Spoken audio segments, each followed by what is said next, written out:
কারণ আমি আল্লাহর মতো দয়াময় আর কেউ নাই, কেউ নাই। আমি আল্লাহর মতো দয়াময় দুনিয়াতে কেউ নাই। এই জন্য যেই বান্দা তওবা করে মৃত্যুবরণ করবে, গুনাহমুক্ত জিন্দেগি গড়ার মাধ্যমে আমি আল্লাহর কবরে জগতে আসবে, এই বান্দা মৃত্যুবরণ করতে দেরি হবে। আমি আল্লাহ পবিত্র কোরআনের মধ্যে জানায় দিলাম, লা খাউফুন আলাইহিম ওয়ালা হুম ইয়াহজানুন। আরে বান্দা মৃত্যুবরণ করতে দেরি হবে, আমি আল্লাহ পাক রব্বুল আলামিন তোর কবরটাকে জান্নাতের বাগান বানাইতে দেরি করব না। সুবহানাল্লাহ।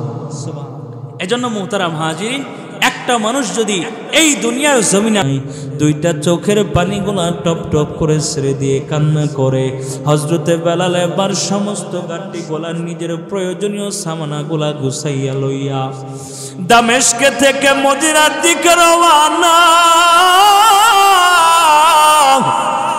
কারণ 6টা মাস হয়ে গেল নবীজিকে দেখতে পারলাম না। আজকে একদিন, 2 দিন, 9টা না 6টা মাস নবীজিকে দেখি না। হযরত বেলাল সমস্ত প্রয়োজনীয় চিজ-আজাবগুলা লইয়া দামেস্কে থেকে মদিনার দিকে রওনা হয়ে গেছে। মদিনা যাওয়ার পরে হাঁটি হাঁটি পা পা করে মদিনার ভিতরে যেই মাত্র উপস্থাপন হয়েছে, মদিনায় যায় দাঁড়াইছে। মদিনার তামাম মানুষগুলা বেলালের দিকে তাকায়,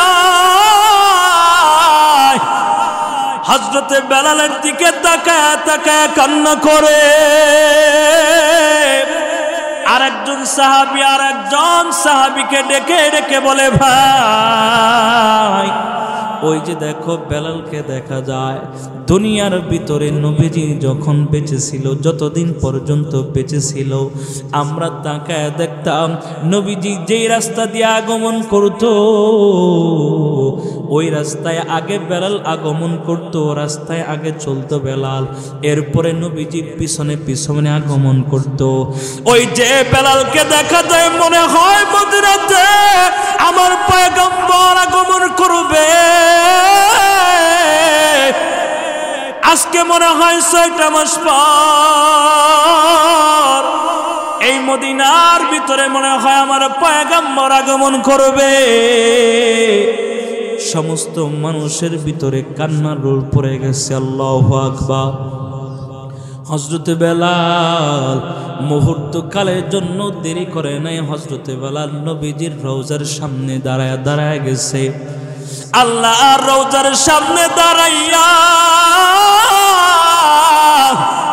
হযরত বেলাল নবীজিকে সালাম দিয়ে কান্না করে, পয়গম্বর, ওগো পয়গম্বর, আমি বেলাল আপনি নবীকে ভুলি নাই, তবে এই মুহূর্তের ভিতরে আমি বেলাল মদিনার ভিতরে নাই একটা মাত্র কারণ, পয়গম্বর আমি বেলাল যেই মদিনাতে আজান দিব, আমি আজান দেওয়ার পর আপনি নবী যদি ইমামতি না করেন, অথবা যেই মদিনার ভিতরে আপনি নবীজি থাকবেন না, যেই মদিনার ভিতরে আপনি নবীজি নাই, আমি বেলালও সেই মদিনার ভিতরে থাকতে পারবো না। আল্লাহু আকবার। এ মুসলমান, নবীজির প্রতি কেমন ভালোবাসা, কেমন মুহাব্বত, কেমন নবীজির প্রতি প্রেম।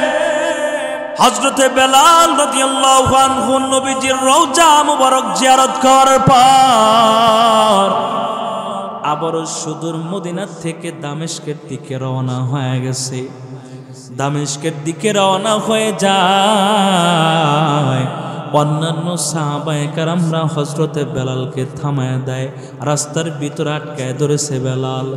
এ বেলাল, খবরদার মদিনা ছেড়ে যাবা না। এ বেলাল, খবরদার, খবরদার মদিনা ছেড়ে যাবা না। তুমি বেলালের আজকে একদিন দুই দিন নয়, টানা 6টা মাস হয়ে গেল তুমি বেলালের আজান এই মদিনার ভিতরে হয় না। আল্লাহু আকবার। অন্যান্য সাহাবায়ে কেরামরা ডেকে ডেকে বলে, বেলাল একটা বারের জন্য মদিনার ভিতরে আজান দাও, একটা বারের জন্য এই মদিনার ভিতরে মসজিদে নববীর মধ্যে আজান দাও। হযরতে বেলাল রাদিয়াল্লাহু আনহু বলে, যেই মদিনায় আমি বেলাল আজান দেওয়ার পর আমার নবী ইমামতি করবে না, এই মদিনার ভিতরে এই মসজিদের নববীর ভিতরে আমি বেলালও আর কখনো আজান দিব না। আল্লাহু আকবার। কারণ আমি মসজিদের নববীর ভিতরে আজান দেওয়ার পর আল্লাহর পয়গম্বর ইমামতের মুসল্লায় দাঁড়ায় যাইতো রে মুসলমান। আল্লাহর পয়গম্বর ইমামতি করতেন। আজকে আমি বেলাল যদি মসজিদের নববীর ভিতরে আজান দেই, আমার পয়গম্বর তো ইমামতি করবে না, সুতরাং আমি বেলালের আজান কখনো আর হবে না। এই কথা বলে হযরতে বেলাল দামেস্কের দিকে রওনা হয়ে যায়। অন্যান্য সাহাবায়ে কেরামরা বেলালকে আটকে ধরতে পারে না। সাহাবায়ে কেরামরা পরামর্শ করে, হযরতে বেলালকে ভাবে ধরে রাখা যাবে না, যদি হযরতে বেলালকে ধরে রাখতে চাও তাহলে এইভাবে সম্ভব না। নবীজির কলেজার টুকরা সাহাবী, আল্লাহর পয়গম্বরের কলেজার টুকরা দুইজন নাতি হযরতে হাসান এবং হুসাইন। হযরতে হাসান হুসাইন রাদিয়াল্লাহু আনহুমাকে যদি এই মুহূর্তের ভিতর উপস্থাপন করতে পারো, তারা দুইজনে যদি বলে, আমার দিল বলে হযরতে বেলাল তাদের কোনো ওয়াদা, তাদের কোনো কথা ফেলে দিতে পারবে না। হযরতে হাসান হুসাইন বেলালকে ডেকে ডেকে বলে, বেলাল খবরদার, এ বেলাল মদিনার থেকে যাইবা না। বেলাল খবরদার, এই মসজিদে নববীর ভিতরে একটাবার আজান না দি তুমি কখনোই মদিনা ছাইরা যাও না রে বেলাল। আল্লাহর পয়গম্বরের সাহাবী কলিজার টুকরা হযরতে হাসান এবং হুসাইন রাদিয়াল্লাহু আনহুমা ডেকে ডেকে বলে, কখনোই সম্ভব না, তুমি এইখানে মদিনার মসজিদে নববীর ভিতরে আজান না দিয়া কিন্তু মদিনা ছাইরা যাবা না। হযরতে বেলাল তাকায়া দেখে রে মুসলমান, তাকায়া দেখে হযরতে হাসান হুসাইন রাদিয়াল্লাহু আনহুমা হযরতে বেলাল রাদিয়াল্লাহু আনহু ডান হাতে এবং বাম হাতের ভিতরে ঝাপটা মাইরা ধরছে। আল্লাহু আকবার। হযরতে বেলাল তাকায় দেখে হযরতে হাসান হুসাইন রাদিয়াল্লাহু আনহুমা আমি বেলালকে আজকে যেমনে ঝাপটা মাইরা ধরছে, নবীজি যখন দুনিয়ার জমিনে বেঁচে ছিলেন আমি তাকায় দেখতাম নবীজিকেও মাঝে মাঝে এইভাবে হাসান হুসাইন ধরে ফেলত। আল্লাহু আকবার। আমি বেলাল নবীজিকে দুনিয়াতে বেঁচে থাকা অবস্থায় দেখেছি। আমার পয়গম্বর হযরতে হাসান হুসাইনের কোনো কথা ফেলে দিত না। আল্লাহু আকবার। হযরতে হাসান হুসাইনের কোনো কথা আল্লাহর পয়গম্বর ফেলে দিত না। আজকে আমি বেলালকে হাসান হুসাইন এমন ভাবে ধরেছে যেইভাবে নবীজিকে ধরতো, এমন ভাবে আবদার করতেছে যেইভাবে নবীজির কাছে আবদার করত। আজকে আমি যদি হাসান হুসাইনের আবদার না পূরণ করে মৃত্যুবরণ করে কবরে যাই, আমার পয়গম্বর দিলের ভিতরে বড় ব্যথিত হইবে, অন্তরের ভিতরে বড় আঘাত পাইবে। সুতরাং আমার পয়গম্বর আমার পয়গম্বর আঘাত পাইবে এমন কোন আচরণ আমি বেলাল কখনো করতে পারবো না। সুবহানাল্লাহ বলেন। শেষ পর্যন্ত হযরতে বেলাল মসজিদে নববীর ভিতরে মিনারার ভিতরে আজান দেওয়ার জন্য প্রস্তুতি গ্রহণ করেছে। যেই মাত্র মসজিদে নববীর ভিতরে আজান দেয়, হযরত বেলাল আযান দেওয়া শুরু করে দেয় রে মুসলমান। হযরত বেলাল আল্লাহু আকবার বলে আযান দেওয়া শুরু করে দিয়েছে। কিতাবের ভিতরে লেখা হয় আযান দিতে দিতে যেই মাত্র আশহাদু আন্না মুহাম্মাদুর রাসূলুল্লাহ পর্যন্ত পৌঁছাইছে, আশহাদু আন্না মুহাম্মাদুর রাসূলুল্লাহ বলার পর হযরত বেলাল মুহূর্তের ভিতরে আযান বন্ধ করে জমিনের ভিতরে বেহুশ হয়ে পড়ে গেছে। আল্লাহু আকবার। হযরতে বেলালের আযান বন্ধ হয়ে গেছে রে মুসলমান।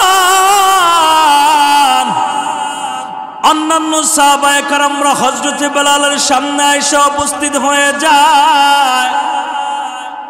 হযরতে বেলাল যেই মাত্র হুশে এসে পড়েছে, হুশে আসার পরে জিজ্ঞাসা করা হলো, বেলাল আযান দেওয়ার সময় আশহাদু আন্না মুহাম্মাদুর রাসূলুল্লাহ বলার সময় তুমি কেন আযান বন্ধ করে অজ্ঞান হয়ে পড়ে গেছো? হযরতে বেলাল এমন একটা জবাব দিয়েছে রে মুসলমান, ভালো করে শুনিয়া নাও। হযরতে বেলাল বলে, সাহাবীরা শুনিয়া নাও, আমি পয়গম্বর দুনিয়ার জমিনে যতদিন পর্যন্ত বেঁচে ছিল, আমি মসজিদে নববীর ভিতরে আযান দেওয়ার সময় আমি যখন আশহাদু আন্না মুহাম্মাদুর রাসূলুল্লাহ বলতাম, আমি একটাবার হলেও নবীজির চেহারার দিকে তাকাইতাম। আল্লাহু আকবার। আজকে যখন আশহাদু আন্না মুহাম্মাদুর রাসূলুল্লাহ বলেছি, মসজিদে নববীর দিকে তাকায় দেখি আমার নবী নাই, আমার নবী নাই। আমি নবীজির অনুপস্থিতি সহ্য করতে পারি না। আমি বেলালের দিলের ভিতরে এমন ভাবে আঘাত লেগেছে, নবীজির বিরহ বেদা, নবীজির অনুপস্থিতি আমি বেলাল সহ্য করতে না পেরে দুনিয়ার জমিনে অজ্ঞান হয়ে পড়ে গেছি। আল্লাহু আকবার। এ মুসলমান, একটা সাহাবায়ে কেরামদের দিলের ভিতরে নবীজির প্রতি কেমন ভালোবাসা, নবীজির প্রতি কেমন প্রেম। আল্লাহর পয়গম্বরের সাহাবায়ে কেরামরা দুনিয়ার জমিনে আগমন করেছে, আপনি আমিও তো দুনিয়ার জমিনে আগমন করেছি, কিন্তু তাদের মতো ঈমানওয়ালা, তাদের মতো নবীর প্রতি মহব্বত নিয়ে দুনিয়ার ভিতরে আপনি আমি চলার মতো শক্তি রাখি না, ঠিক কিনা জোরে বলেন। আল্লাহর পয়গম্বরের সাহাবায়ে কেরাম নবীজির প্রতি যেমন ভালোবাসা দেখাইছে, নিজের জান কুরবান হয়ে গেছে, এরপরেও নবীজির উপর কখনো আঘাত আসবে এটা সহ্য করবে না, নবীজিকে দিল থেকে ভালোবাসতো, ঠিক কিনা জোরে বলেন। প্রত্যেকটা সাহাবায়ে কেরামরা নবীজিকে অন্তর থেকে ভালোবাসতো। সাহাবায়ে কেরামরা আল্লাহ পাক রব্বুল আলামিনের প্রতি এমন অবস্থায় উপনীত হয়েছে, আল্লাহ বলেন রাদিয়াল্লাহু আনহু ওয়া রাদু আন, আমি আল্লাহ আমার সাহাবায়ে কেরামদের প্রতি খুশি, আর প্রতিটা সাহাবায়ে কেরামরাও আমি আল্লাহর প্রতি বড় খুশি। সুবহানাল্লাহ। সুতরাং একটা মানুষ যদি আল্লাহর পয়গম্বরের ভালোবাসা নিয়ে দুনিয়ার থেকে মৃত্যুবরণ করতে পারে, এই বান্দা আল্লাহর ভালোবাসা নিয়ে মৃত্যুবরণ করতে পারবে। আর যেই বান্দা আল্লাহর ভালোবাসা নিয়ে দুনিয়ার জমিনে চলে, আল্লাহ পাক রব্বুল আলামিন বলে মাল্লাহুল মাওলা ফালাহুল কুল, যেই বান্দা আমি আল্লাহকে ভালোবাসলো, আমি আল্লাহকে যেই বান্দা নিজের করে নিতে পারলো, গোটা দুনিয়া তার হয়ে গেছে, মৃত্যুবরণ করবে। লা খাউফুন আলাইহিম ওয়ালা হুম ইয়াহজানুন, এই বান্দা মৃত্যুবরণ করতে দেরি, আমি আল্লাহ তার কবর জান্নাতুল ফিরদাউস বানাইতে দেরি করব না। সুবহানাল্লাহ। তাহলে বোঝা গেল এই দুনিয়ার জমিনে একজন মানুষ যদি জান্নাতে হতে চায়, আল্লাহর ভালোবাসা পেতে চায়, আল্লাহর মাহবুব বান্দা হতে চায়, তাহলে সবচাইতে জরুরি হচ্ছে নবীজিকে নিজের জীবনের থেকেও বেশি ভালোবাসা, ঠিক কিনা বলেন। এবার আসেন, একজন মানুষ পরিপূর্ণভাবে মুত্তাকি মুমিন হওয়ার পরে কাজ কি জানার দরকার আছে না নাই? আপনাদের কি মনে হয় আল্লাহ তাআলা এই দুনিয়াতে আপনাকে আমাকে এমনি এমনি পাঠাইছে? অবশ্যই কোনো না কোনো কারণে পাঠাইছে, কথা ঠিক কি না? আল্লাহ কেন পাঠাইছে? আল্লাহ পাক রব্বুল আলামিন পবিত্র কোরআনে বলেন, আফাহাসিবতুম আন্নামা খালাকনাকুম আবাসা ওয়া আন্নাকুম ইলাইনা লা তুরজাউন। আল্লাহু আকবার। আল্লাহ বলেন আফাহাসিবতুম আন্নামা খালাকনাকুম আবাসা, বান্দা তোমরা কি ধারণা করেছো এই দুনিয়ার জমিনে আমি আল্লাহ পাক রব্বুল আলামিন তোমাদেরকে এমনি এমনি পাঠিয়েছি? না। আল্লাহ কেন পাঠাইছে? আল্লাহ পাক রব্বুল আলামিন পবিত্র কোরআনের ভিতরে ঘোষণা করেন ওয়ামা খালাকতুল জিন্না ওয়াল ইনসা ইল্লা লিয়াবুদুন। আল্লাহু আকবার। আল্লাহ বলেন আমি আল্লাহ তোমাদেরকে আমি আল্লাহর গোলামির জন্য দুনিয়াতে পাঠাইছি।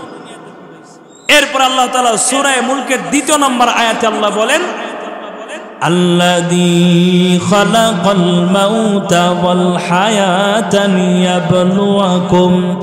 লিয়াবলুয়াকুম আইয়ুকুম আহসানু আমালা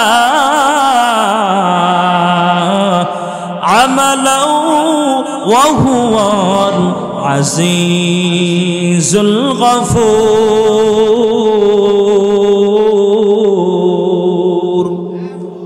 আল্লাহ বলেন এই দুনিয়ার জমিনে তোমাদেরকে আমি আল্লাহ পাঠিয়েছি আমল করার জন্য, নেক আমল করার জন্য। আল্লাহ বলেন লিয়াবলুয়াকুম আইয়ুকুম আহসানু আমালা, এই দুনিয়ার ভিতরে কারা ভালো আমল করে, নেক আমল করে, এটা যাচাই বাছাই করার জন্য দুনিয়াতে তোমাদেরকে পাঠিয়েছি। সুবহানাল্লাহ। আল্লাহ কিন্তু এখানে বলেছেন লিয়াবলুয়াকুম আইয়ুকুম আহসানু আমালা। আল্লাহ এখানে আহসান শব্দ উল্লেখ করেছেন, আকসার উল্লেখ করেন নাই। আকসার মানে বেশি। আল্লাহ এই কথা বলেন নাই লিয়াবলুয়াকুম আইয়ুকুম আকসারু আমালা, আল্লাহ এই কথা বলেন নাই।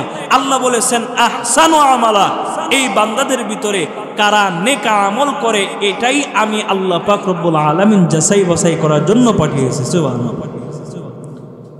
একজন মানুষ যখন পরিপূর্ণভাবে মুত্তাকি হতে পারছে, মুমিন হতে পারছে, এই বান্দার জন্য সর্বপ্রথম কাজ কি এটা আপনার আমার জানার দরকার আছে না নাই?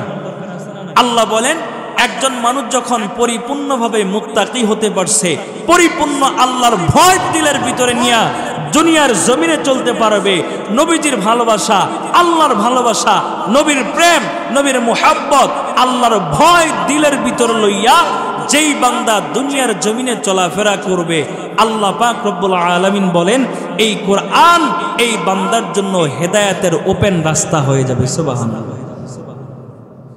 একজন মানুষ যদি দিলের ভিতরে তার ভয়, আল্লাহর ভয় দিলের ভিতরে লইয়া জীবন সামনের দিকে পরিচালনা করতে পারে, এমন ব্যক্তির জন্য আল্লাহ বলেন আমার কালাম, আমার কোরআন এই বান্দার জন্য হেদায়েতের রাস্তা দেখায় দিবে। আল্লাহ বলেন যালিকাল কিতাবু লা রাইবা ফীহি হুদাল লিল মুত্তাকিন। আল্লাহু আকবার। আল্লাহ বলেন পরিপূর্ণ মুমিন হতে পারলে, মুত্তাকি হতে পারলে এই কোরআন তোমাকে হেদায়েতের রাস্তা দেখায় দিবে। শর্ত হচ্ছে আমরা সবাই তো কোরআন থেকে হেদায়েতের রাস্তা চাই কি চাই না? এই কোরআন আপনাকে আমাকে হেদায়েতের রাস্তা দেখায় দেখ, আমরা সকলেই চাই কি চাই না? এই পবিত্র কোরআনের মাধ্যমে এই কোরআন মোতাবেক জীবন পরিচালনা করে আমরা সবাই জান্নাতে যাইতে চাই কি চাই না? যদি চান এই কোরআন আপনাকে হেদায়েতের রাস্তা দেখায় দিবে, তাহলে জরুরি হচ্ছে আপনাকে প্রথমে মুত্তাকির মাকামে উপনীত হতে হবে। সর্বপ্রথম মুত্তাকি হতে হবে। মুত্তাকি মানে একজন মানুষ জীবনে কখনো গুনাহের কাজ করবে না, এমন মানুষকে বলা হয় মুত্তাকি। দ্বিতীয় নাম্বার হচ্ছে একজন মানুষ দুনিয়াতে আসার পরে গুনাহ হবে, কিন্তু সাথে সাথে যেই বান্দা গুনাহ হওয়ার পরে তওবা করে নেয়, এমন মানুষকে বলা হয় মুত্তাকি। সুবহানাল্লাহ। গুনাহ হবে কিন্তু গুনাহ থেকে বান্দা তওবা করবে। যেই বান্দা গুনাহ হওয়ার পরে তওবা করতে পারে, এই বান্দাই আল্লাহ পাক রব্বুল আলামিনের কাছে সবচেয়ে শ্রেষ্ঠ এবং সবচেয়ে ভালো ব্যক্তিত্ব হিসেবে উপনীত হয়। এবার আসেন মুত্তাকি হওয়ার পরে প্রথম কাজ। আল্লাহ বলেন আল্লাযীনা ইউমিনুনা বিল গায়ব ওয়া ইউকিমুনাস সালাহ ওয়া মিম্মা রাযাকনাহুম ইউনফিকুন।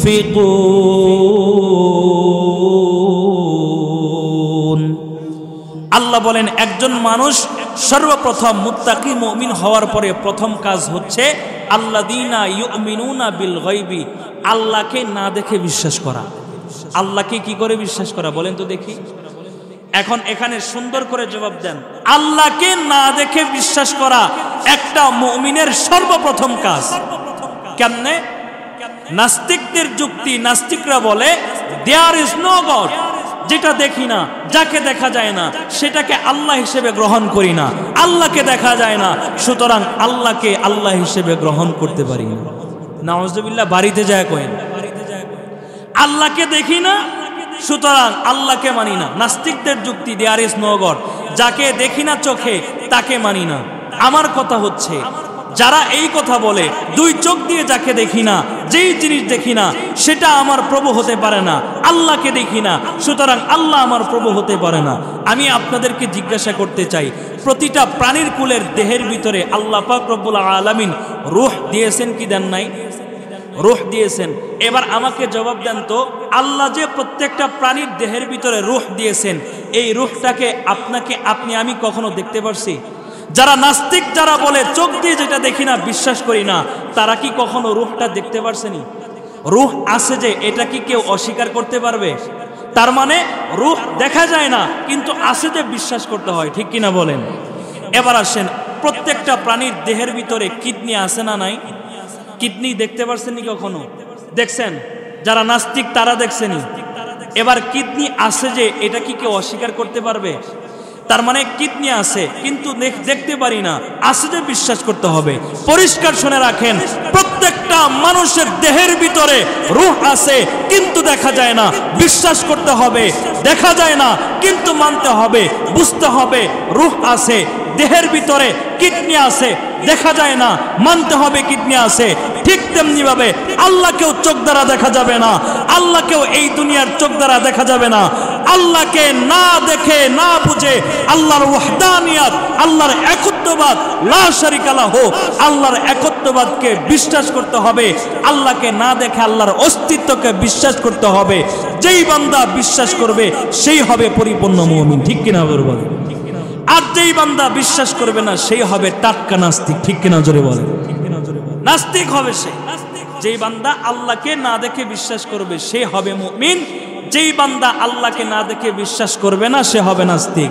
এই জন্যই তো বলে দেয়ার ইজ নো গড, চোখ দিয়ে যেটা দেখি না সেটাকে প্রভু হিসেবে গ্রহণ করতে পারি না। নাস্তিকরা তো চোখ দিয়ে অনেক কিছুই দেখে না, তাহলে বিশ্বাস করে না। শুধুমাত্র দিন ইসলাম, ইসলামের ক্ষেত্রে তাদের চুলকানি আর জ্বালা পোড়া। চোখ দিয়ে তো অনেক কিছু দেখে না কিন্তু বিশ্বাস ঠিকই করে। আল্লাহকে দেখলে তো, আল্লাহকে না দেখে বিশ্বাস করলে তো কোরআন মানতে হবে, ঠিক কিনা জোরে বলেন?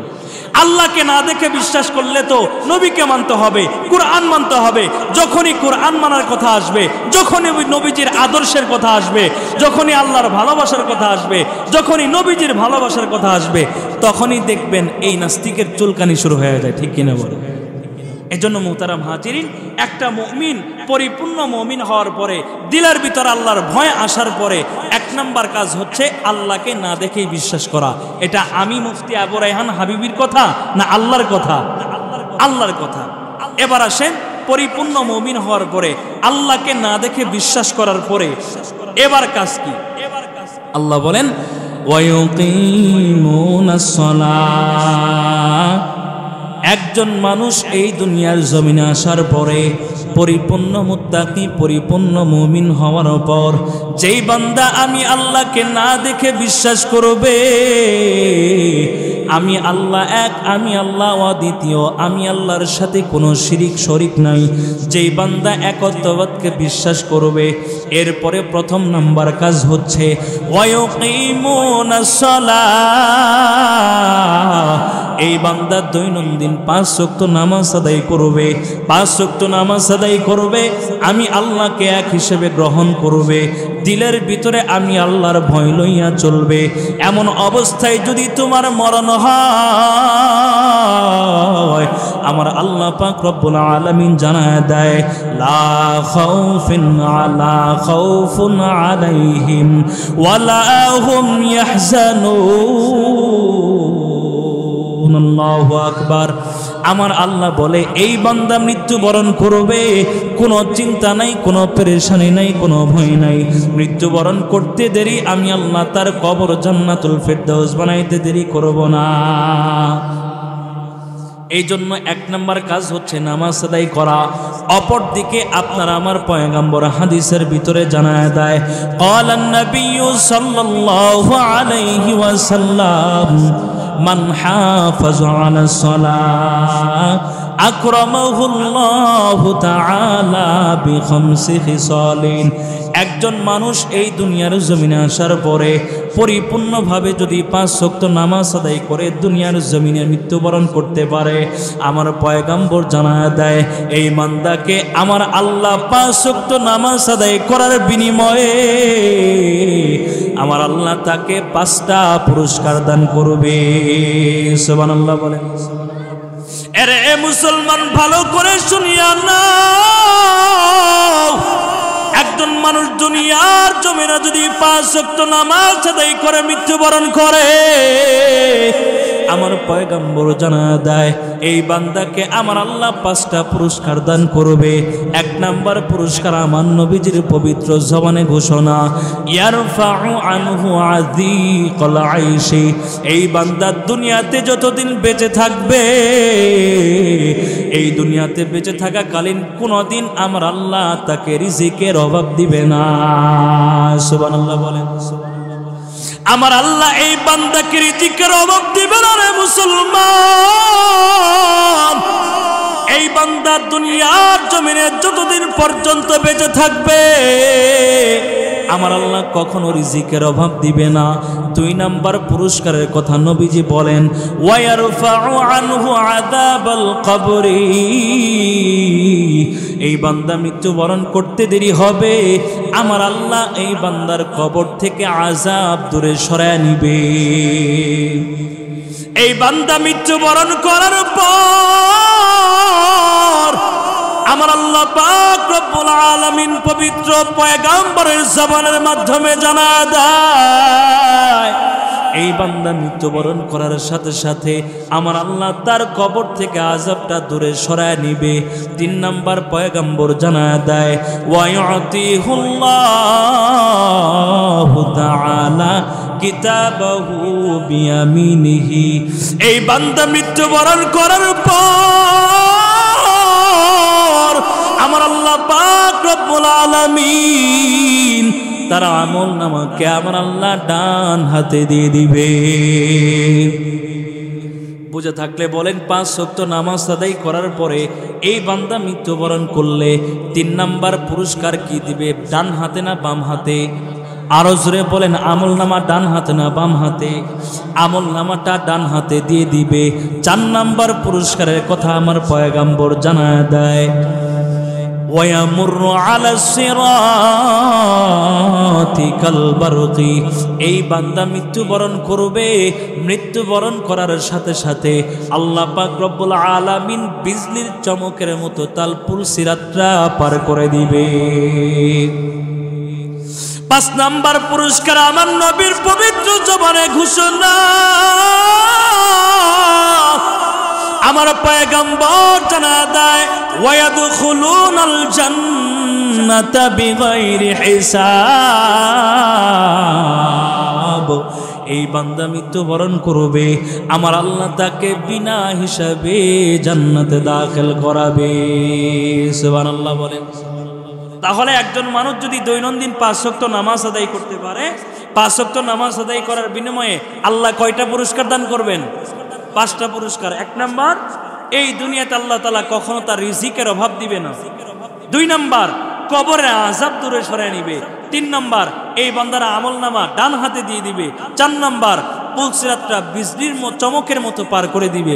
5 নাম্বার, বিনা হিসেবে জান্নাতে দিয়ে দিবে। সুবহানাল্লাহ। আমরা সকলেই বিনা হিসেবে জান্নাতে যাইতে চাইতো ইনশাআল্লাহ? যাইতে চাইতো ইনশাআল্লাহ? কে কে বিনা হিসেবে জান্নাতে যাইতে চাই 2 হাত তুলে দেখাই দেন তো আল্লাহকে। লিল্লাহি তাকবীর, নারায়ে তাকবীর। আল্লাহ আমাদের প্রত্যেককেই কবুল করুন, আমিন। এবার ভালো করে জবাব দেন। এখানে যারা আছেন যদি জিজ্ঞাসা করি সকলেই জান্নাত চান তো সকলেই জবাবে বলবেন যে হুজুর আমরা জান্নাত চাই। যদি জিজ্ঞাসা করি 2 হাত তুলে দেখান, আল্লাহ যদি 10 হাতও দিয়ে থাকতেন তাহলে 10 হাত দিলেও আমরা 10 হাত তুলে বলতাম হুজুর আমরা জান্নাত চাই। কথা ঠিক কিনা? এবার যদি জিজ্ঞাসা করি জান্নাত তো সকলেই চান, তাহলে আজকে ফজরের নামাজ কয়জনে পড়ছে? এই বেলায় হাত তুলতে বলি নাই, আমি বলছি বুঝাইতে চাচ্ছি এটা। যদি হাত তুলতে বলি কে কে জান্নাতে যাইতে চান, সবাই তো তুলবেন যে হুজুর জান্নাতে যাইতে চাই। তাও যদি জিজ্ঞাসা করি আজকে ফজর কয়জনে পড়ছেন, বেশিরভাগ মানুষ এমন হবে ফজর পড়ে নাই। কথা ঠিক কিনা? বেশিরভাগ সময় এমন, তাই না? যাক, আল্লাহ সবাইকে কবুল করুন, আমিন। ভালো করে বুঝেন, একজন মানুষ এই দুনিয়াতে আসার পরে পরিপূর্ণ মুমিন মুত্তাকি হওয়ার পরে 1 নাম্বার কাজ আল্লাহকে না দেখে বিশ্বাস করা। 2 নাম্বার কাজ হচ্ছে দৈনন্দিন 5 ওয়াক্ত নামাজ আদায় করা। ঠিক কিনা জোরে বলেন? এবার আসেন, পরিপূর্ণভাবে মুত্তাকি হইছে, পরিপূর্ণ দিলের ভিতর আল্লাহর ভয় আসছে, আল্লাহকে এক অদ্বিতীয় হিসেবে গ্রহণ করেছে এবং কি দৈনন্দিন 5 ওয়াক্ত নামাজ আদায় করে। এই সমাজের ভিতরে এমনও মানুষ আছে যারা নামাজ আদায় করে মাঝে মাঝে, শুধুমাত্র সারা সপ্তাহে না, সপ্তাহে একবার জুমার দিনে এসে হাজির হয়। আছে না? এমন সমাজের ভিতরে মানুষ সারা সপ্তাহে খবর নাই, দেখবেন শুধুমাত্র সপ্তাহে একদিন জুমার নামাজ এসে হাজির। এমন মানুষ যদি দাবি করে হুজুর আমি জান্নাতে যাইতে চাই, আল্লাহ কি জান্নাত দিবেনি? ভালো করে জবাব দেন তো আমাকে। কবরের জগতে কয়টা প্রশ্ন করবে? বলেন কয়টা প্রশ্ন করবে? 1 নাম্বার প্রশ্ন মার রব্বুকা, তোমার রবকে, ঠিক কিনা? 2 নাম্বার প্রশ্ন মান নবিয়ুকা, তোমার নবীকে। কথা ঠিক কিনা?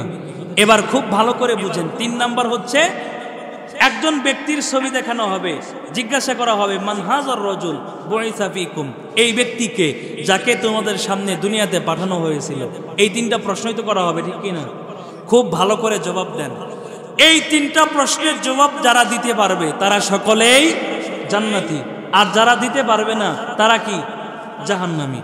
এখন কথা হচ্ছে আপনারা সবাই তো এই 3টা প্রশ্নের জবাব দিতে পারছেন, বোঝা গেল আপনারা সবাই জান্নাতি। কথা ঠিক না? এখন যেহেতু সবাই জবাব দিয়ে জান্নাতে যাইতে পারলেন, তো আল্লাহ জাহান্নাম কেন বানাইছে? কথা বুঝেন নাই? এই 3টা প্রশ্নের জবাব দিয়ে যদি সবাই জান্নাতে যায়, আল্লাহ জাহান্নাম কেন বানাইছে? প্রশ্ন হয় কি হয় না? যেহেতু আল্লাহ জাহান্নাম বানাইছে আর সমস্ত মানুষই জান্নাতে যাবে না, জাহান্নামেও যাবে, এই কথার দ্বারা বুঝে গেল দুনিয়ার সমস্ত মানুষই এই 3টা প্রশ্নের জবাব দিতে পারবে না। ঠিক কিনা? তাহলে কোন মানুষ 3টা প্রশ্নের জবাব দিতে পারবে, কোন মানুষ 3টা প্রশ্নের জবাব দিতে পারবে না, জানার দরকার আছে না নাই? আল্লাহর পয়গম্বর জানা দেয় 1 নাম্বার, একজন মানুষ যখন দুনিয়ার জমিন থেকে মৃত্যুবরণ করে চলে যায়, কবরের জগতে 2 জন ফেরেশতা এসে এই বান্দাকে দাঁড় করাবে, কবরের জগতে সওয়াল জবাব শুরু করে দিবে। 1 নাম্বার প্রশ্ন করা হবে মার রব্বুকা, তোমার রবকে। এই বান্দাকে পরিপূর্ণভাবে প্রশ্ন করা হবে। 1 নাম্বার প্রশ্ন মার রব্বুকা, জবাব দাও। কিতাবের ভিতরে লেখা হয় রে মুসলমান, ভালো করে শুনিয়া নাও, ভালো করে শুনিয়া নাও। সমস্ত মানুষই মার রব্বুকা, তোমার রবকে, এই প্রশ্নের জবাব রব্বি আল্লাহ সমস্ত মানুষই দিতে পারবে না, তবে ওই বান্দাই দিতে পারবে যেই বান্দা দুনিয়াতে আসার পর গোটা জিন্দেগি আল্লাহ পাক রব্বুল আলামিনের আল্লাহর উপর এক এবং অদ্বিতীয় হিসেবে গ্রহণ করেছে, কখনো শিরিক করে নাই, কখনো মাজারে পূজা দেয় নাই, কখনো মাজারে সেজদা দেয় নাই, আল্লাহর সাথে কখনো কাউকে শরীক করে নাই, এমন বান্দার জবান দিয়ে বের হয়ে যাবে মার রব্বুকা প্রশ্নের জবাব বের হবে রব্বি আল্লাহ। সুবহানাল্লাহ বলেন। দ্বিতীয় নম্বর প্রশ্ন হচ্ছে মা দিনুকা, তোমার দিন কি? এ মুসলমান ভালো করে শুনিয়া না, ভালো করে শুনিয়া না। এই দ্বিতীয় নম্বর প্রশ্ন, মা দিনুকা, তোমার দিন কি? এই প্রশ্নের জবাব সমস্ত মানুষই দিতে পারবে না, তবে ওই বান্দাই দিতে পারবে যেই বান্দা দুনিয়ার জমিনে আসার পরে মা দিনুকা, তোমার দিন কি? দিন জবাবটা হবে দিনিয়াল ইসলাম। যেই বান্দা দুনিয়াতে আসার পরে শুরু থেকে নিয়ে মৃত্যু পর্যন্ত, জন্মের পর থেকে কবরে যাওয়ার আগ পর্যন্ত গোটা জীবন মালিকের হুকুমের মাধ্যমে জীবন পরিচালনা করেছে। আল্লাহ পাক রব্বুল আলামিন যেটা হালাল করেছে সেটা হালাল গ্রহণ করে, আর যেটাকে হারাম করে দিয়েছে সেটা হারাম হিসেবে গ্রহণ করবে। এক কথায় দ্বীনের ইসলামের প্রতিটা হুকুম আহকাম পরিপূর্ণভাবে যেই বান্দা পালন করে কবরে যায়, এই বান্দার জবান দিয়ে বের হয়ে যাবে দ্বীনি আল ইসলাম। 3 নাম্বার প্রশ্ন, আমার পয়গম্বরকে দেখানোর পর জিজ্ঞাসা করা হবে মান হাদার রাজুল আল্লাযী বুইসা ফীকুম, এই ব্যক্তিটাকে জবাব দাও, এই ব্যক্তিকে, এই ব্যক্তির জবাব পরিচয়টা দিয়ে দাও। সমস্ত মানুষগুলা এই প্রশ্নের জবাব দিতে পারবে না রে মুসলমান, সমস্ত মানুষগুলা এই জবাব দিতে পারবে না, তবে ওই বান্দাই জবাব দিতে পারবে যেই বান্দা দুনিয়াতে আসার পরে গোটা জিন্দেগি নবীজির সুন্নাহ মোতাবেক জীবন পরিচালনা করেছে, কখনো নামাজ ছাড়ে নাই, নামাজ আদায় করছে, নবীজির সুন্নাহ মোতাবেক নামাজ আদায় করছে, খাইতে যায় নবীজির সুন্নাহ মোতাবেক খাবার খায়, ঘুমাইতে গেলে ওই বান্দার নবীজির সুন্নাহ তালাশ করে রে মুসলমান, খাইতে গেলেও নবীজির সুন্নাহ, ঘুমাইতে গেলেও নবীজির সুন্নাহ মোতাবেক ঘুমায়। এক কথায় দুনিয়াতে আসার পরে প্রতিটা কাজ নবীজির সুন্নাহ মোতাবেক করেছে, এই বান্দার জবান দিয়ে বের হয়ে যাবে হুয়া মুহাম্মাদুর রাসূলুল্লাহ সাল্লাল্লাহু আলাইহি ওয়াসাল্লাম। এ মুসলমান, সমস্ত মানুষই এই 3টা প্রশ্নের জবাব দিতে পারবে না রে মুসলমান, সমস্ত মানুষই জবাব দিতে পারবে না। যেই বান্দা শিরিক মুক্ত জিন্দেগি করতে পেরেছে, যেই বান্দা হারামকে হারাম হিসেবে গ্রহণ করেছে, যেই বান্দা হালালকে হালাল হিসেবে গ্রহণ করেছে, যেই বান্দা নবীজির সুন্নাহ মোতাবেক জীবন করতে পেরেছে, এই বান্দাই 3টা প্রশ্নের জবাব দিয়ে হেসে হেসে মালিকের জান্নাতের মেহমান হয়ে যাবে। সুবহানাল্লাহ বলেন। এজন্য এখনো সময় আছে, গুনাহ সারিয়া দাও, গুনাহ সারিয়া দাও, কারণ যেই বান্দা গুনাহ লইয়া কবরে যায় ওই বান্দার জন্য কবরটা হয়ে যাবে জাহান্নাম, আর যেই বান্দা নেক আমল লইয়া কবরে যায় এই বান্দার জন্য কবরটা হয়ে যাবে জান্নাত। ঠিক কিনা জোরে বলেন।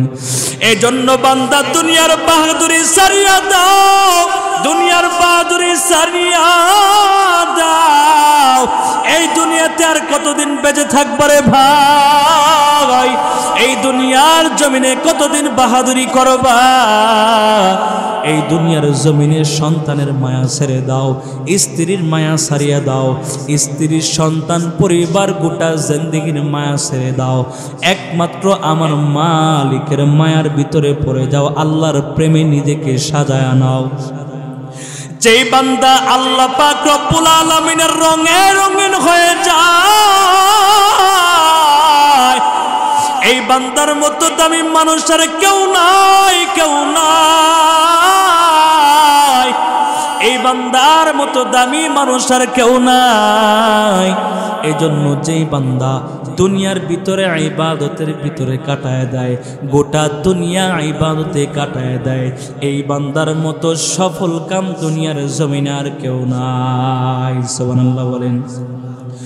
जिंदगी में बंदगी तो करना है, जिंदगी में बंदगी तो करना है, जिंदगी बे बंदगी शर्मिंदो है। आए थे हम कुछ ना कुछ खरीदने को, आए थे हम कुछ ना कुछ खरीदने को, ये दुनिया के मिसले कागज फूल है। अल्लाहु আকবার বলেন। এজন্য এই দুনিয়া কিছু না, দুনিয়া কিছুই না।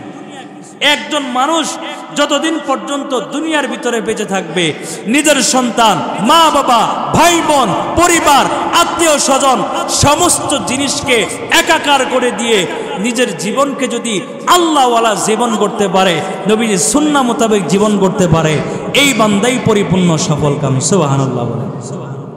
আল্লাহ তাআলা সূরা আ'লার মধ্যে বলেন, বাল তুসিরুনাল হায়াতাদ দুনিয়া ওয়াল আখিরাতু খায়রু ওয়া আবকা।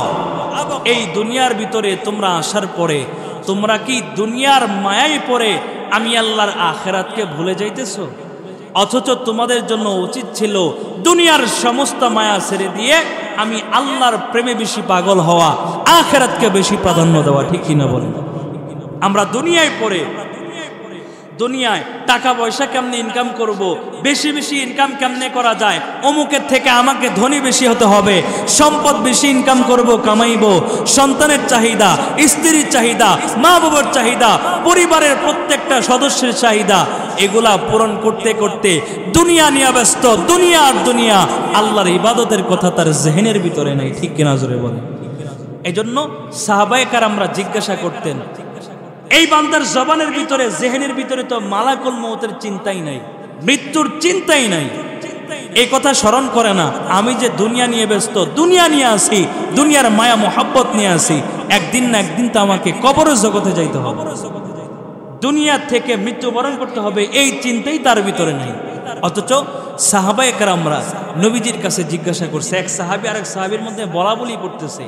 আল্লাহ রসুলের কাছে একজন সাহাবী আয়েশা জিজ্ঞাসা করছে, নবী, এই দুনিয়ার জমিনের ভিতরে আমি আপনি পয়গাম্বরের কাছে জানতে চাই গো পয়গাম্বর, একজন মানুষের সামনে মালাকুল মউত কতটা দূরে? আল্লাহর পয়গাম্বর জিজ্ঞাসা করলেন, আরে সাহাবী জবাব দাও, তুমি মালাকুল মউত কতটা দূরে মনে করো?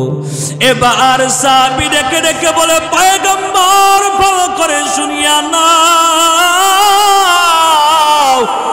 ভালো করে শুনিয়া নাও, এই যে আমি চোখটা বন্ধ করার পর সামনের দিকে তাকাইব, সামনের দিকে তাকানোর পরে আমি যতটা দূর সামনে দেখতে পাই, আমি মনে করি আমার মালাকুল মউত ততটা দূরত্বের ভিতরে আছে। আল্লাহর পয়গম্বর বলে, সাহাবী না, ভালো করে শুনিয়া নাও, ভালো করে শুনিয়া নাও, তুমি যদি এমনটাই মনে করো দুই চোখ দিয়ে যত দূর সামনে দেখা যায় ততটা দূরত্বের ভিতরে তোমার মালাকুল মউত আছে, এমনটা যদি ধারণা করো বড় ভুল করবারে সাহাবী, তাহলে কেমন মনে করবা জানোনি? কেমন মনে করবা? এই যে চোখটা বন্ধ করেছো, চোখটা খোলার মতো সময় পাইবা না, সময় পাইবা না, চোখটা বন্ধ করেছো, সামনে চোখে তাকানোর মতো সময় পাইবা না, এমন অবস্থা মনে করবা। চোখ খুলছো, চোখটা বন্ধ করছো, চোখ বন্ধ করে খুলবা, সাথে সাথে তাকায়া দেখবা মালাকুল মউত তোমার চোখের সামনে হাজির। আল্লাহু আকবার।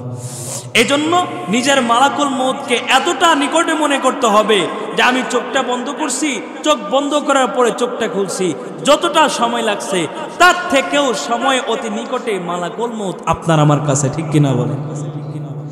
মৃত্যুর চিন্তা আপনার আমার জেহনের ভিতর নাই, শুধু দুনিয়ার চিন্তা। আর একজন বান্দা দুনিয়াতে আসার পরে গুনাহ গুনাহ গুনাহ আর গুনাহ। একটা মুমিন গুনাহ তো করবে দুনিয়াতে আসার পরে, কিন্তু যেই বান্দা গুনাহ করবে এই গুনাহগার মানুষের ভিতরে, গুনাহগার উম্মতের ভিতরে কোন উম্মতটা, কোন গুনাহগার ব্যক্তিটা আল্লাহর কাছে সবচেয়ে বেশি প্রিয় জানেননি? আমরা দুনিয়াতে আসার পরে আপনার আমার গুনাহ হয় না? জানিয়া না জানিয়া, দেখিয়া না দেখিয়া আপনার আমার গুনাহ হয় কি হয় না? গুনাহ হয়।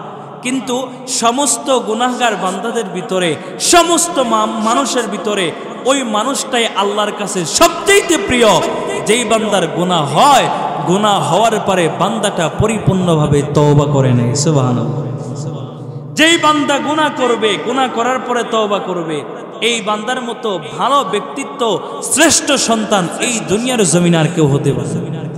বলেন তো দেখি, আল্লাহ রসুলের কোনো গুনাহ আসেনি? নবীদের কোনো গুনাহ ছিল? আল্লাহ রসুলের জিন্দেগিতে কোনো গুনাহ নাই। এরপরেও হাদিসের ভিতরে আসছে নবীজি প্রতিদিন কমপক্ষে 70 বার করে তওবা করতেন। তাহলে যেই মানুষটার জীবনে কোনো গুনাহ নাই, এই মানুষটা যদি প্রতিদিন তওবা করতে পারে 70 বার, আপনার আমার জিন্দেগির ভিতরে গুনাহ আর গুনাহ, তাহলে আপনাকে আমাকে দিনে কতবার তওবা করা উচিত একটু ভেবে দেখেন তো। কথা ঠিক কি না? এই জন্য যেই বান্দা তওবাওয়ালা জিন্দেগি করতে পারে, এই বান্দার মতো সফল কাম ভাগ্যবান আর কেউ হতে পারে না। কারণ আল্লাহ বলেন যেই বান্দা তওবা করে, এই বান্দা হচ্ছে তওবাকারী ব্যক্তি, পবিত্র ব্যক্তিদের ভিতর অন্তর্ভুক্ত হয়ে যাবে। হযরত ওমর ফারুক রাদিয়াল্লাহু তাআলা আনহুর জামানার ভিতরে একজন যুবক মসজিদের ভিতরে প্রতিদিন এশারের নামাজের পরে সূরা রহমান তেলাওয়াত করতেন। সূরা রহমানের ভিতরে একটা আয়াত আছে, ওয়ালিমান খাফা মাকামা রাব্বিহি জান্নাতান। আল্লাহু আকবার। আল্লাহ বলেন যেই বান্দা দিলের ভিতরে আল্লাহর ভয় লইয়া তওবাওয়ালা জিন্দেগি করে, গুনাহ মুক্ত জিন্দেগি করে, আল্লাহর ভয় লইয়া মৃত্যুবরণ করে, এই বান্দাকে আল্লাহ পাক রব্বুল আলামিন 2টা জান্নাত দান করবেন। সুবহানাল্লাহ। তো এই আয়াতটা প্রতিনিয়ত একটা যুবক মসজিদের ভিতরে তেলাওয়াত করেন।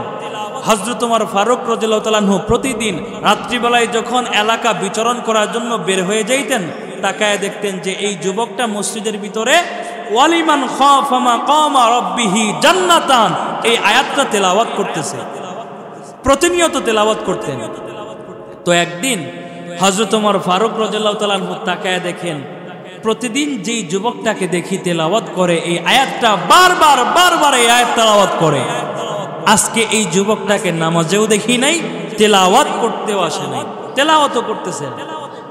হযরত ওমর ফারুক রাদিয়াল্লাহু তাআলা আনহু অন্যান্য সাহাবায়ে কেরামদেরকে পাঠিয়ে দিয়েছেন, যাও তো ওই যুবকটার বাড়িতে যাও, ওই যুবকটার বাড়িতে যাইবা, বাড়িতে যাওয়ার পরে জিজ্ঞাসা করবা এই যুবকের অবস্থাটা কি।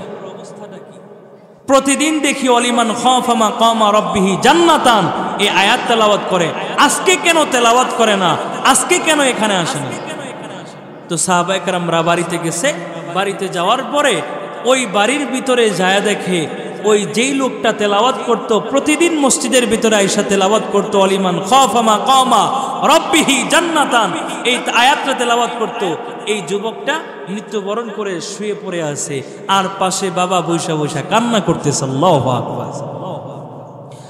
সাহাবায়ে কেরামরা ওই বাবা, যে বৃদ্ধ বাবা সাহাবীর পাশে বৈশা বৈশা কান্না করতেছে, যুবকটা মৃত্যুবরণ করে চলে গেছে, ওই সাহাবায়ে কেরামদেরকে জিজ্ঞাসা করা হয়, সমস্ত সাহাবায়ে কেরামরা ওই যুবকটার বাবাকে জিজ্ঞাসা করে, এ বাবা আপনি কান্না করতেছেন, পাশে আপনার সন্তান মৃত্যুবরণ করে চলে গেছে, শুয়ে আছে, লাশটা পড়ে আছে এখানে, আপনি বসে বসে কান্না করতেছেন, কি ব্যাপার? ব্যাপারটা কি বুঝতে পারি না,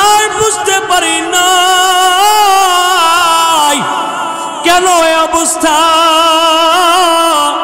প্রতিদিন এই যুবকটা, আল্লাহ পাক রব্বুল আলামিনের বড় কুদরত, প্রতিদিন এই যুবকটা এখানে বসিয়া মসজিদের ভিতরে বসিয়া একটা আয়াত তেলাওয়াত করতেন, ওয়ালিমান খাফা মাকামা রাব্বিহি জান্নাতান। এই আয়াতটা বারবার তেলাওয়াত করতো। আজকে কেন তেলাওয়াত করে না? আজকে কেন এখানে মৃত্যুবরণ করে চলে গেছে? এ সাহাবী ব্যাপারটা কি বুঝতে পারি না। ওই যেই যুবকটা মৃত্যুবরণ করে চলে গেছে, তার বাবাকে জিজ্ঞাসা করা হলো, বাবা আপনার সন্তান মৃত্যুবরণ কেমনে করলো, কিভাবে এই অবস্থা হলো জানতে চাই। বৃদ্ধ বাবা দুইটা চোখের পানি গোলা টপ টপ করে ছেড়ে দিয়ে কান্না করে আর ডেকে বলে, সাহাবীরা শুনিয়া নাও, আমার এই সন্তানটা প্রতিদিন মসজিদের ভিতরে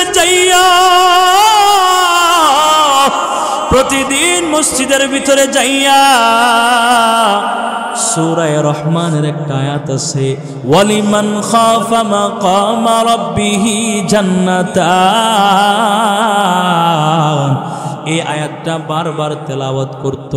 আজকে কেন মসজিদের ভিতরে পাই নাই হযরত ওমর জানুনি? আমার সন্তানটার প্রথমত কথা হচ্ছে শরীরটা বড় ক্লান্ত, বড় অসুস্থ শরীর ছিল।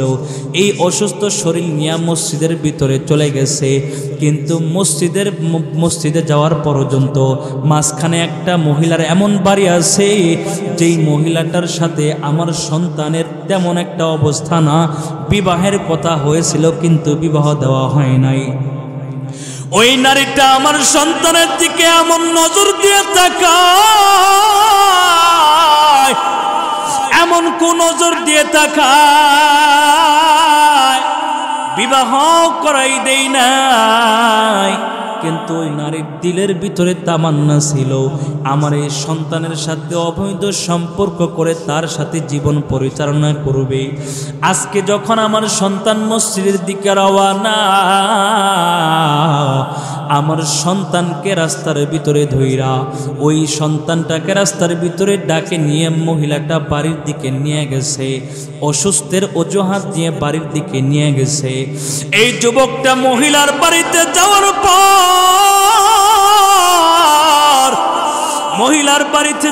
পর যা দেখে কোনো অসুস্থতা নাই, পরিপূর্ণ সুস্থ নারী। দরজাগুলা ভিতর থেকে আটকায় দেওয়া হয়েছে, বাহির থেকে আটকায় দেওয়া হয়েছে। এই মহিলা ডেকে বলে, এই মুহূর্তে আমার সমস্ত চাহিদা যদি পূরণ না করে দাও, এইখান থেকে তোমাকে কখনোই বের করে দেওয়া হবে না, কখনোই এখান থেকে বের হয়ে দেওয়ার মতো সুযোগ করে দেওয়া হবে না। কিন্তু যুবকটার দিলের ভিতরে আমার মালিকের বড় ভয়, আমার মালিকের বড় ভয়, আল্লাহর ভয় দিলের ভিতরে থাকার কারণে এক পা সামনের দিকে আগায়, আবার পিছনের দিকে এক পা পরে পিছনের দিকে দিয়ে দেয়, সামনের দিকে আগায় আবার পিছনের দিকে আগায়।